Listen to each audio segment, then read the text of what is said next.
બેન આપણું નામ પરિચય ને કઈ બાબતે તમે આજે આણંદ નગરપાલિકા આવ્યા છો? આણંદ નગરપાલિકા આવવા માટેનો મારો મુખ્ય હેતુ અને મારી ફક્ત ને ફક્ત રજૂઆત એ જ છે કે તુલસી ગરનાળું ઘણા 7 વર્ષ સુધી બંધ રહ્યું.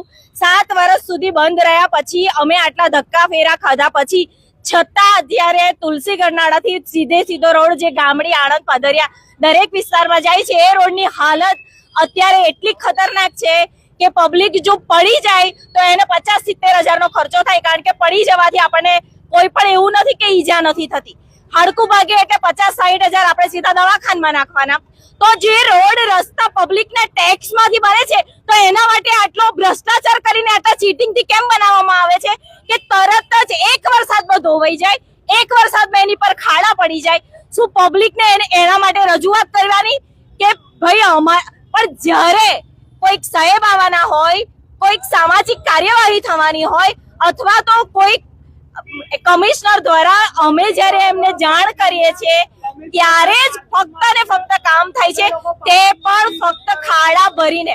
લાસ્ટ ટાઈમ બી મેં નગરપાલિકામાં ફોન કર્યો હતો કે આ બધા નવરાત્રી આવી ગઈ ત્યાં સુધી ખાડા નથી ભરાયા, ત્યારે નગરપાલિકાએ ટ્રેક્ટર મોકલી આપ્યું હતું દર વખતે. અને આ વિસ્તારનો કેમ અને આ રીતે એમને ઇગ્નોર કરવામાં આવે છે, હું એનો જવાબ માંગવા માંગુ છું કે આ વિસ્તારના રહીશો પણ એટલો જ ટેક્સ ભરે છે. દરેક વિસ્તારના બીજી બધી જગ્યાના રસ્તા આવા નથી હોતા. આરસીસી રોડ તોડીને નવા બનાવવામાં આવે છે તો જે ખાડા ભરી તૂટી ગયા છે ત્યાં કેમ નહીં? કેમ એ સાઈડની પબ્લિકને આ રીતે હેરાન કરવામાં આવે છે? શું એ લોકો માણસો નથી? એનો મતલબ કે તમે રીતસરનો અમારી સાથે અન્યાય કરો છો, અમારી સાથે અમારા ટેક્સનું ચીટિંગ કરો છો. એટલે ખાસ કમિશનરને રજૂઆત છે કે આ દિવસો દરમિયાન અમારી રજૂઆત પછી જો ખાડા અને રસ્તાઓ સીધા કરવામાં નહીં આવે તો આના પછી પણ અમે આગળ અમારું પ્રદર્શન જારી રાખીશું. બેન આપણું નામ? મારું નામ રિંકુ રેમન્ડ મેકવાન.